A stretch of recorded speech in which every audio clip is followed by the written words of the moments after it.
Gopal wine shop ముందు వరుసలో నిలబడి, రేయ్ నువ్వు వెళ్ళి లోపల కూర్చో, నేను మందు బాటలు తీసుకుని వస్తాను. నేను వద్దురా, నేను కూడా ఇక్కడే ఉంటాను. ఏం వద్దు, నువ్వు వెళ్ళి కూర్చో, నేను తీసుకుని వస్తాను. నీ మొహం చూస్తే ఏదో తేడాగా ఉంది. మనం తాగుతూ మాట్లాడుకుందాం. నువ్వు లోపలికి వెళ్ళు. సరే అని నేను లోపలికి వెళ్ళి కూర్చున్నాను. ఒక్కసారిగా ఆలోచనలు సుడిగుండాలు నా మెదడును చుట్టుముట్టాయి.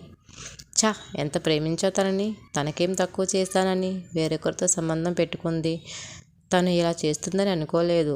ఛీ, నేనేంటి ఇలా ఆలోచిస్తున్నాను. తను నేను కలిసి పెరిగాము. తనేంటో నాకు తెలుసు. అయినా తన గురించి ఇంత నీచంగా ఎందుకు ఆలోచిస్తున్నాను. తను వేరొకరితో నవ్వుతూ మాట్లాడటమా, లేక అసలు విషయం నాతో చెప్పనందుక? ఏదైతేనేం తను నాతో చెప్పకుండా ఇలా గుర్తు తెలియని వ్యక్తితో చనువుగా మాట్లాడడం తప్పు. అది కూడా బయట బేకరీలో మాట్లాడడం చాలా తప్పు. చూసేవాళ్ళు ఏమనుకుంటారో అన్న భయం లేదు. ఇలా ఆలోచిస్తూ ఉండగా గోపాల్ వచ్చాడు. ఏంట్రా, ఏదో ఆలోచనలో ఉన్నట్లున్నావు అన్నాడు వాడికి నాకు 2 పెగ్గులు కలుపుతూ. నేను చిన్నగా నవ్వి ఊరుకున్నాను. రేయ్, మనం చిన్నప్పటి నుండి ఫ్రెండ్స్రా. ఏదో నన్ను వేరే వాళ్ళు దత్తత తీసుకున్నారని వాళ్ళతో ఉన్నా కానీ నిన్ను నేను ఎప్పుడూ మర్చిపోలేదురా. నిన్ను చూస్తే ఏదో బాధలో ఉన్నట్టున్నావు. చెప్పురా, ఏమైంది అని అడిగాడు. నేను వెంటనే ఒక బాటిల్ తీసుకుని ఎత్తిన బాటిల్ దించకుండా మొత్తం తాగేశాను. నాకు కొంచెం మత్తు ఎక్కినట్టు అనిపిస్తుంది. మనసులో మాత్రం నా భార్య గురించి ఇలా వేరే వాళ్ళకు చెప్పడం తప్పు అనుకున్నాను. నా మనసులో ఉన్న బాధను నా స్నేహితుడితో చెప్పుకోవాలనిపించింది. అందుకే రాహుల్ విషయంలో, రవి విషయంలో జరిగినవి చెప్పాను. ఇప్పుడు తను వేరే వ్యక్తితో అక్రమ సంబంధం పెట్టుకుంది అన్నాను.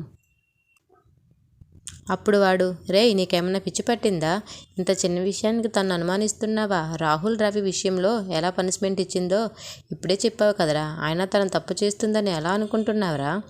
లేదురా, ఇన్నేళ్లలో తను ఒక్క మగడితో అలా నవ్వుతూ మాట్లాడడం నేను చూడలేదు. తను ఖచ్చితంగా ఏదో తప్పు చేస్తుందనిపిస్తుంది. రేయ్, అన్నీ నువ్వే అనుకుంటే ఎలారా? ఒకసారి తనను అడుగు, మాట్లాడిన వ్యక్తి ఎవరు అని. తను ఏం చెప్తుందో విను. తొందరపడి తనతో ఏం వాగకు. నేను సరే అన్నట్టు తల ఊపి ఇంకో బాటిల్ తాగేశాను. నాకు బాగా ఎక్కిందని అర్థమైనట్టుంది. వాడే నన్ను వాడి కారులో కూర్చోబెట్టి నేను అడ్రస్ చెప్తే ఇంటి దగ్గర దింపేశాడు. నేను తాగిన మత్తులో నువ్వు కూడా రారా లోపలికి అన్నాను. వాడు పర్లేదురా, తర్వాత ఎప్పుడైనా వస్తాను అని వెళ్ళిపోయాడు. నేను గుమ్మం దగ్గరకు వెళ్ళేసరికి తలుపులు తెరిచే ఉన్నాయి. తను లోపల నా కోసం ఎదురు చూస్తూ ఉంటుంది అనుకుని మెల్లగా బెడ్రూమ్ వైపు వెళ్ళాను. లోపల నేను చూసిన దానికి ఒక్కసారిగా షాక్లో అలా నిలబడిపోయాను. తను ఫోన్ మాట్లాడుతుంది. ఆ సంభాషణ విన్నాక తాగిందంతా దిగిపోయింది. తను మాట్లాడేది మేమున్న అనాథాశ్రమం నడిపే మీరా మేడంతో. తన ఫోన్లో ఇలా మాట్లాడుతుంది. మేడం, మీరు రేపు సాయంత్రం 4 గంటలకు మా ఇంటి వెనుక ఉన్న బేకరీ దగ్గరకు రండి. నేను మీకు మెకానికల్ కంపెనీ ఎండీని పరిచయం చేస్తాను. తను మన ఆశ్రమంకు 50 లక్షలు విరాళంగా ఇవ్వటానికి ఒప్పుకున్నారు. ఆయన ఒప్పించడానికి చాలా కష్టపడ్డాను మేడం. ఎందరో అనాథలకు జీవితాన్ని ఇచ్చిన ఆశ్రమ మరమ్మతులు చేసేందుకు తన సహాయం కావాలని. మన ఆశ్రమంలో సరైన సదుపాయాలు లేవని 2-3 రోజుల పాటు అతనికి మన ఆశ్రమం గురించి వివరిస్తే ఒప్పుకున్నాడు. రేపు నేను ఫోన్ చేస్తాను మేడం, వచ్చేయండి అని ఫోన్ పెట్టేసి వెనక్కి తిరిగింది. అంతా విన్నాక నా కళ్ళు చెమ్మగిల్లాయి. తను నా దగ్గరకు వచ్చి, గౌతమ్, నీకు గుడ్ న్యూస్ చెప్పాలిరా.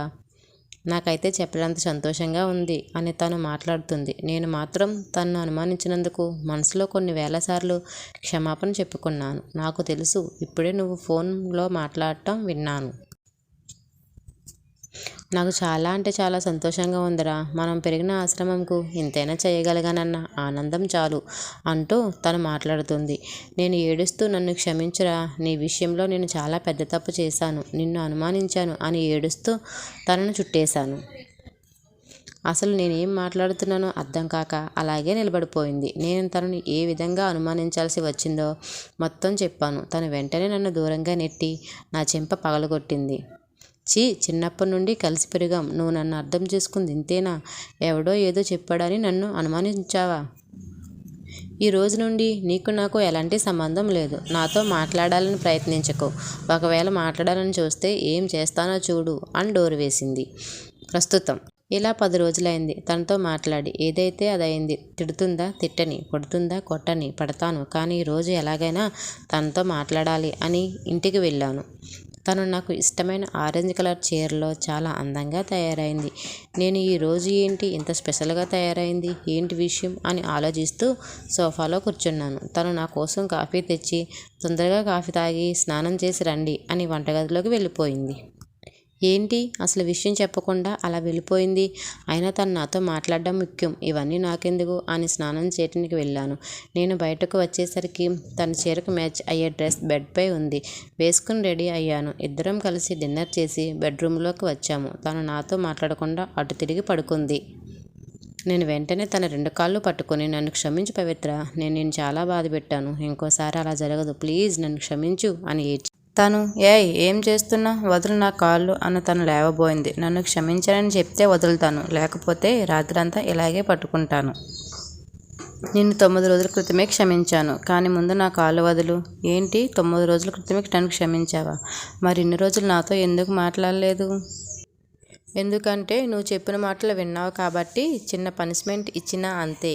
అయినా జరిగిన దాంట్లో నా తప్పు కూడా ఉంది. నేను చేసే పని నీకు కూడా ముందే చెప్పాల్సింది. అంతా ఓకే అయ్యాక చెప్పాలనుకున్నా. అయినా నేను తప్పు చేస్తానని ఎలా అనుకున్నా గౌతమ్? సారీరా, ఆ రాహుల్ గాడు నాకు అనుమానం వచ్చేలా చెప్పాడు, అందుకే ఇంత జరిగింది. చూడు గౌతమ్, మీరు నాలో ఉన్నారు, ఈ జీవితం మనది. అలాంటప్పుడు వేరే వాళ్ళ మాటలు నమ్మడం ఎందుకు? చెప్పిన మాటలు వింటే ఇలాగే కాపురాలు కూలిపోయే పరిస్థితి వస్తుంది. సరే కానీ ఆ ఎండి డబ్బులు ఇచ్చాడా? ఇచ్చాడు. ఈరోజు 50 లక్షల చెక్కు. మీరా మేడం రేపు ఆశ్రమానికి రమ్మంది. రేపు ఆశ్రమంలో పూజ ఉంది. సరే వెళ్దాం, కానీ ఈరోజు ఏంటి స్పెషల్? ఇంత అందంగా రెడీ అయ్యావు అంటే ఈరోజు ఏంటో నీకు తెలీదా? తెలీదు. అవునా? అయితే ఇంకో 10 రోజులు మాట్లాడకపోతే గుర్తొస్తుందేమో చూద్దాం. అమ్మా తల్లి వద్దు, ఈరోజు మన పెళ్లి రోజు అని ఇప్పుడే గుర్తొచ్చింది అనగానే పవిత్ర నవ్వుకుంది.